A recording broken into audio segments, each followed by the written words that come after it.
Olá, estamos começando o Mais Saudável. Muito obrigada por estar aqui comigo. Hoje no programa nós preparamos uma receita doce e saudável. Vamos falar ainda sobre os diferentes tipos de açúcar, os adoçantes, o que pode e o que não deve ser usado na nossa dieta. E também tem chocolate na nossa pauta, sim, porque o cacau é um alimento nutritivo. Mas antes, vamos começar ouvindo a médica cardiologista Diane Roso, da Rede de Saúde Divina Providência. É o nosso quadro Espaço Saúde. Estamos no mês de setembro e no dia 29 de setembro se comemora o Dia Internacional do Coração. As doenças cardiovasculares antes da pandemia eram responsáveis pela maior causa de mortalidade no mundo inteiro, estando à frente até mesmo das mortes causadas pelo câncer, pelos homicídios e pelos acidentes de trânsito. O segredo para uma saúde cardiovascular é estarmos atentos à diminuição dos fatores de risco e ao diagnóstico precoce. Os fatores de risco, muitos deles são modificáveis, como por exemplo, o abandono do tabagismo, alimentação saudável, com menos colesterol, menos sal, menos açúcar, com controle do sedentarismo para evitar obesidade, tratamento precoce e correto da hipertensão arterial sistêmica, tratamento rigoroso do diabetes mellitus. Se você tem diagnóstico de cardiopatia ou de hipertensão, de diabetes, você deve manter o acompanhamento com seu médico, com seu cardiologista, com seu endocrinologista, porque o tratamento desses fatores é fundamental para uma saúde do coração. Mesmo durante a pandemia, não deixe de consultar, fazer as suas consultas de rotina. E se você apresentar algum sintoma, dor torácica, dispneia, procure a emergência. Um ótimo setembro para todo mundo, com muita saúde. Muito obrigada. E se você é hipertenso ou conhece alguém que tem esse problema, eu tenho um recado bem importante que pode te ajudar muito. É um estudo nacional sobre hipertensão arterial e alimentação, feito em parceria com o Instituto de Cardiologia e o Grupo de Comportamento Alimentar da PUC-RS e que está recrutando pessoas hipertensas com mais de 21 anos para participarem dessa pesquisa. É só entrar em contato através dos telefones que vocês estão vendo aqui na tela. Quem participar da pesquisa recebe acompanhamento de nutricionistas durante 6 meses de forma online. Cada pessoa terá todas as orientações nutricionais para aprender a conviver e controlar a hipertensão. É só entrar em contato e falar com a Helena, a Denise ou a Martina. Bom, agora eu converso com o médico psiquiatra Ricardo Nogueira, coordenador do Centro de Promoção à Vida. Nós vamos falar sobre a prevenção do suicídio. O mês de setembro, além de vermelho, como falamos no início do programa, também é amarelo. As campanhas de conscientização são sempre muito importantes e por isso estamos trazendo aqui esses assuntos. E o suicídio, que já foi um tabu muito maior, ainda enfrenta dificuldade na identificação de sinais, justamente pelo preconceito e falta de informação. Por isso, nós agora vamos ouvir, então, o Dr. Ricardo para saber mais sobre esses sinais. Olá, Dr. Ricardo, prazer tê-lo aqui no programa. Dr. Ricardo, e quais são os principais sinais que a gente pode ver de uma pessoa, de um comportamento suicida? Os dois riscos primordiais nessa hora são se a pessoa já teve uma tentativa de suicídio anterior, se tem histórico de depressão, de alcoolismo, de drogadição, de ansiedade. A Organização Mundial da Saúde está nos chamando a atenção que no pós-pandemia, que ela já está no seu final, haverá uma epidemia de medo e ansiedade. O Brasil hoje é o país que tem a maior prevalência de ansiedade do mundo. Nós somos os terceiros em depressão. Éramos terceiros, provavelmente seremos agora os primeiros. Pessoas que falam que vão se matar, muitas vezes não são levadas a sério. Isso é um sinal e a gente precisa, de fato, levar a sério? Exatamente, mas é que a maioria, grande parte, não fala que vai se matar. Há uma mudança de atitude, de conduta. Então, pô, a Laura é uma pessoa trisimpática, tem esse entusiasmo, né? Aí do outro, a gente conversa, e aí, Laura, como é que tu tá? Ah, não sei, tô estranha, tô diferente. Mas peraí, tu sempre foi uma guria alegre, tu veio sempre trabalhar bem arrumada, bem maquiada, sempre para cima, né? De uma hora para outra, a Laura começa a caminhar arrastado, o sorriso vira, né? Passa a ter aquele sorriso para baixo, né? Então, mudanças de atitude. A menina que não quer ir para a aula, né? As meninas hoje, a maior causa de morte dos 15 aos 29 anos nas meninas é o suicídio. Então, a gente tem que chamar atenção para isso. O suicídio ele é um problema familiar e genético, assim como a depressão. Então, o que acontece? Infelizmente, é muito comum numa família que se mata um irmão e aí a família se fecha, não quer saber do assunto, porque aquilo é muito doloroso e os pais se culpam muito, né? O que eu errei? Então, por exemplo, uma coisa bem comum, os pais estão se separando, né? E isso abala muito as crianças e os adolescentes, porque eles têm medo de agora. Quem vai me dar comida? Quem vai me proteger? O que vai acontecer? Né? Vai entrar uma outra pessoa dentro da nosso relacionamento e eu vou ficar de lado. Então, as crianças elas são as maiores vítimas. A mesma coisa que elas vão para as escolas, elas se sentem vítimas de bullying porque elas se acham feias, porque elas se acham gordas, porque elas se acham magras, porque ninguém fica com elas, eles não são aceitos nos grupos, eles não são, muitas vezes, incluídos.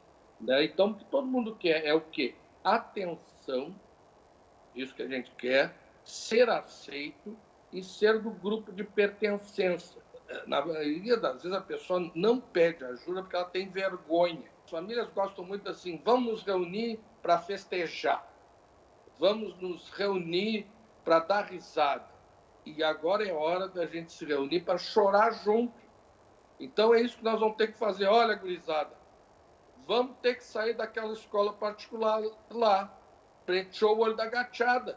Olha, a crise é grande, o que eu vou fazer, meu filho? Eu sei que teus amigos são tudo de lá e tal. E vem cá, e tem uma notícia pior ainda.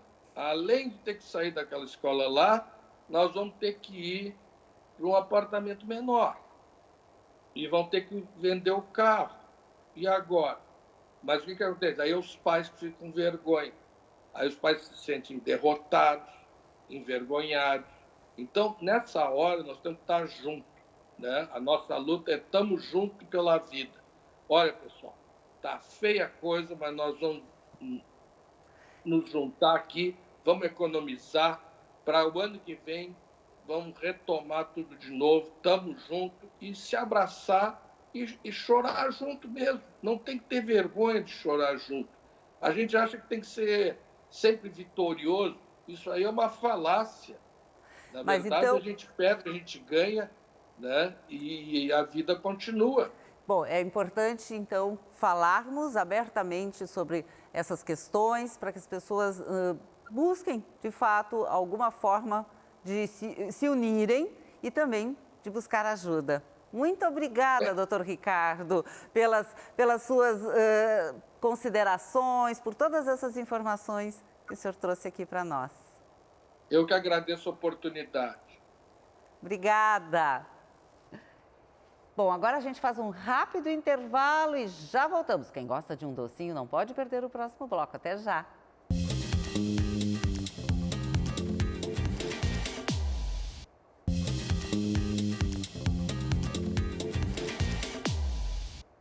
Estamos de volta e para quem é apaixonado por chocolate, então é hora de se deliciar.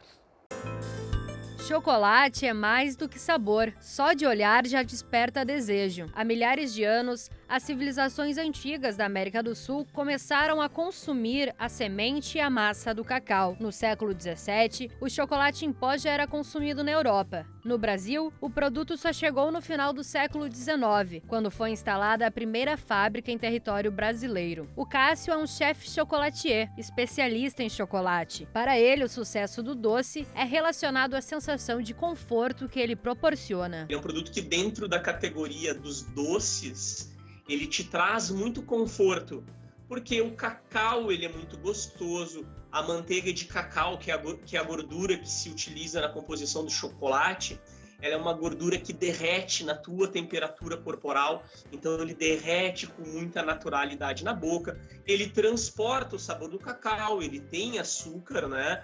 Então ele é um doce muito reconfortante, né?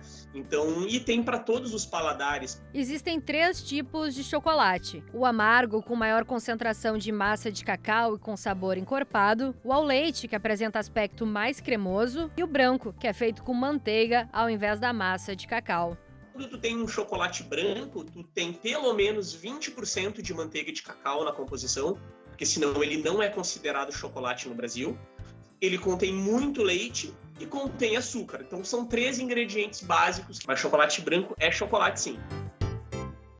E aqui comigo a nutricionista Maribel Melos. Tudo bom, Maribel? Oi, Laura, tudo bem? Tudo, é sempre um prazer conversar contigo. Igualmente. Vimos agora essa reportagem sobre chocolate. Eu gosto de um chocolate. Eu não sou assim tão vidrada. Tem gente que é chocolatra, né? Mas ali no encerramento mostrava o chocolate branco, que a gente diz, chocolate branco não é chocolate? Ele diz sim, porque tem 20% de cacau. Então, queria começar justamente para entender até onde é saudável o cacau. A gente sabe que é nutritivo, mas os chocolates que nós encontramos aí à venda no supermercado e nas lojas, o que é de fato? Como é que a gente deve escolher um chocolate? É que, na verdade, os benefícios do chocolate, eles vêm do cacau. Então, quanto maior a concentração de cacau naquele alimento, mais benéfico ele vai ser. A gente chama o composto polifenóis do cacau. Então, eles têm estudos que mostram relação com redução de gordura abdominal, proteção do cardiovascular, né? Então, assim, ele melhora a memória, foco, concentração, porque ele tem uma ação estimulante. Então, o cacau em si, ele responde por vários benefícios. Ele é termogênico, inclusive, as pessoas podem usar pré-treino, mas isso a gente está falando do cacau. E como tu bem disse, o mercado oferece o chocolate de concentrações diferentes. Então, aquele chocolate padrão, aquele bem docinho, que chega a ser assim cremoso, que derrete na boca, ele tem um teor alto de açúcar, de leite e de gordura. E tem uma questão ponto importante, assim, a proteína do leite, chamada caseína, ela se liga na molécula do cacau, diminuindo a disponibilidade dessa molécula. Então, o chocolate que tem muito leite, ele tem menos oferta dessa substância benéfica, entende? Então, o ideal seria o quê? Eu buscar um chocolate com maior concentração. Aqueles acima de 50%, que é o meio amargo. E a gente vai acostumando, o paladar aos pouquinhos, começa nos 50, vai ali para os 60, pode chegar aos 70. Eu já experimentei 100%, e aí não dá. Aí é demais. Talvez é muito corajoso para comer o de 100%. De 100, né? Não é bom. Eu, assim, experimentei, mas dá para usar em receitas também. Aí tu pode agregar uma outra forma de adoçante ou por exemplo, num pré-treino, tu pode colocar um pouquinho do cacau misturado num leite ou numa bebida vegetal, enfim. E isso tem uma ação... No café fica maravilhoso, né? Então, tu vai ter essa ação benéfica, vamos dizer assim. O cacau, por que o chocolate é tão apaixonante? Ele tem uma concentração num aminoácido chamado triptofano, que ajuda na produção de serotonina e dopamina, que são neurotransmissores que relaxam, bem-estar, disposição. Então, por isso que ele, de certa forma, vicia, né? Sim. Além de ter um efeito estimulante. Então, junto o estimulante com algo que relaxa, dá prazer, por isso que gera vício, na verdade, para algumas pessoas, né? Ali na reportagem mostrava o chocolate branco, né? Onde diz que tem que ter os 20% de cacau. É o que tu estavas falando, 20% de cacau é pouco e depois é muita gordura e muito açúcar. E os diferentes tipos de açúcar? Então, eu acho que assim, as pessoas não conhecem, por exemplo, demerara ou não gostam do açúcar mascavo. Eu gostaria que a gente pudesse falar um pouquinho desse processo e até onde ali pode ser nutritivo e saudável e até onde deixa de ser. Claro. Na verdade, quanto menos depurado, mais concentra nutrientes, como minerais e vitaminas. A grande questão é o seguinte, o açúcar, a cana-de-açúcar, tem minerais, vitaminas, inclusive fibras. Só que, à medida que o processo vai acontecendo, esses nutrientes eles vão se diluindo e vão sendo reduzidos. Então, por exemplo, a gente tem a cana-de-açúcar, aí tem o melado. O melado ele é fonte de ferro, vitaminas do complexo B, mas, gente, ele tem muito carboidrato, ele é muito sabor doce.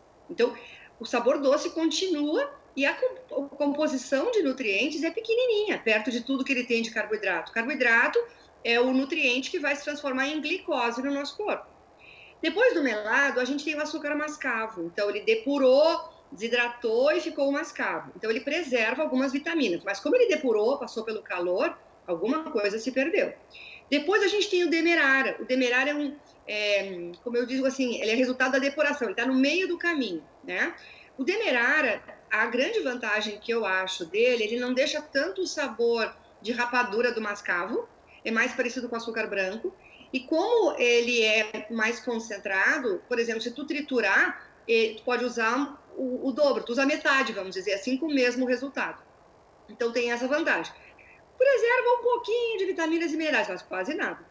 Quando a gente chega no branco, esse açúcar, ele é só carboidrato. Ele não tem mais minerais, mais vitaminas. Isso se perdeu no processo. Além disso, para ficar branqueado, vão alguns aditivos para branquear. E aí que é o problema. Então, além de ser só carboidrato e entrar na circulação de uma forma muito intensa, quando a gente tem o carboidrato de forma muito intensa, a gente faz a liberação de insulina, que é o hormônio que abre a porta para a glicose entrar. Picos de insulina vão causar mais vontade de comer doce, aí entra nesse processo, né? Ou para algumas pessoas isso dificulta a perda de peso, ou leva a ganho de peso, né? Dificulta risco de diabetes, enfim, aquela gordurinha abdominal que ninguém gosta. O açúcar, a gente sabe que não é, então, benéfico para a nossa dieta, para a nossa saúde. Por quê? O açúcar, quando ele se liga em moléculas de proteína, a gente faz o que a gente chama de produto de glicação, tá? O produto de glicação, ele pode interferir na membrana plasmática da célula e fazer, é como se ficasse um caramelo. Já viu o docinho com aquela caldinha caramelada que fica creque? Aquele creque ali pode acontecer nas nossas células.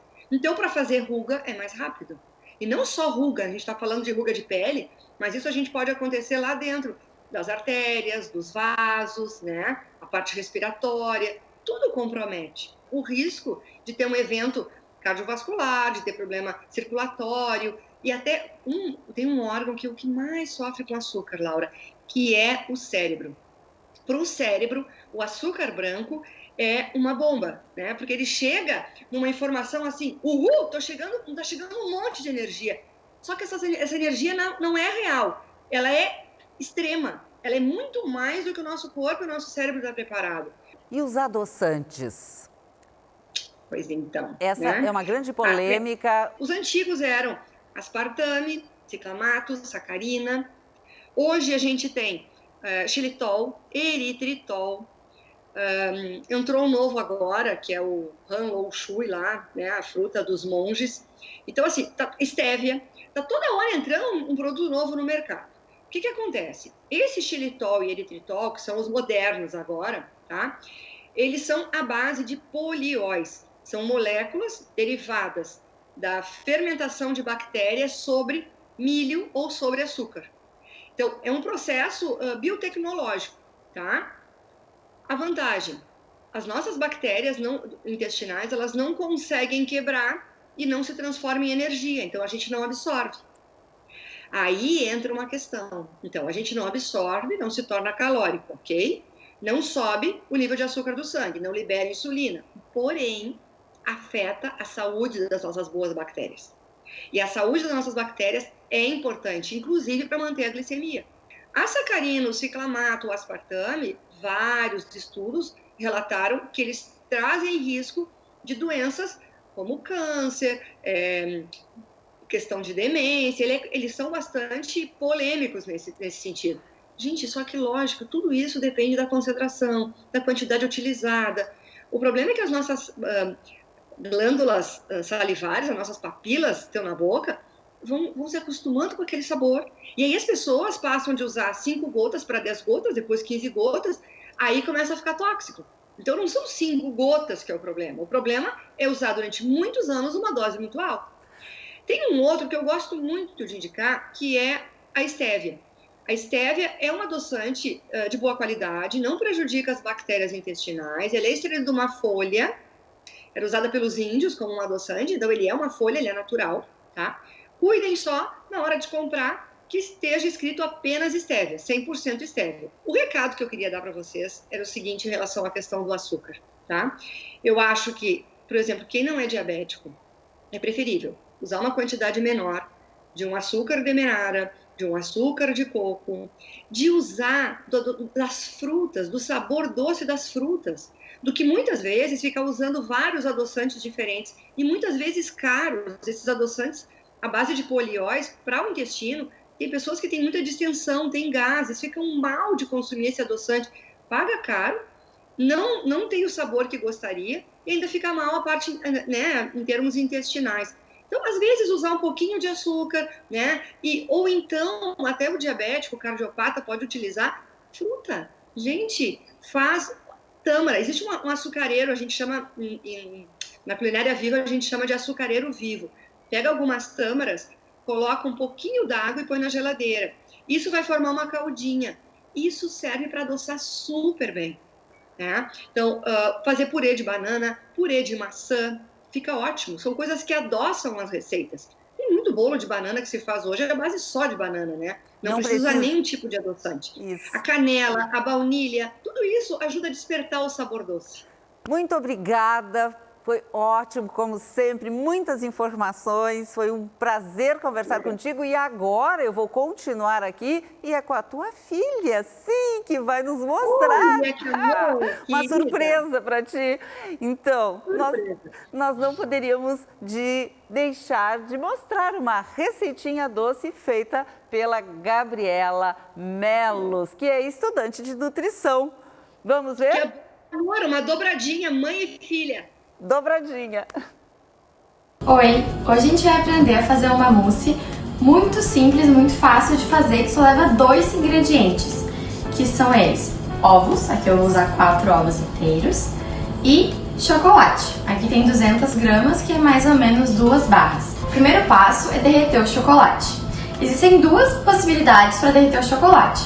Uma é em banho-maria e a outra é, de uma maneira mais prática, usando o micro-ondas. Para derreter no micro-ondas, a gente pode botar em potência mais baixa, que aí, né, evita que queime, ou então ir parando a cada 20, 30 segundos para mexer. Tudo isso para evitar que queime no fundo e estrague o chocolate. Então, aqui eu derreti 150 gramas de chocolate e vou adicionar as outras 50 gramas bem picadinhas nesse chocolate que está super quente.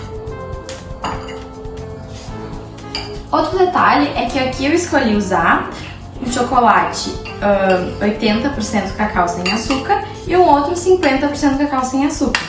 Então, vai ser no final das contas uma opção ali meio amarga e sem açúcar, que foi a opção de chocolate que eu escolhi. E vamos para o segundo passo da receita, que é separar as claras das gemas. E agora eu vou bater as claras em neve. Vou deixar as claras aqui em neve separadas então, e vou para o próximo passo da nossa receita, que é misturar o chocolate derretido nas gemas, fazendo um creme.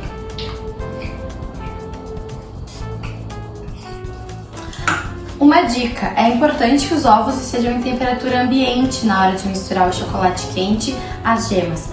E o próximo passo é incorporar lentamente as claras em neve. Então, primeiro eu vou colocar metade da porção. E nessa hora tem que misturar lentamente com movimentos circulares, para não perder o aerado da mousse.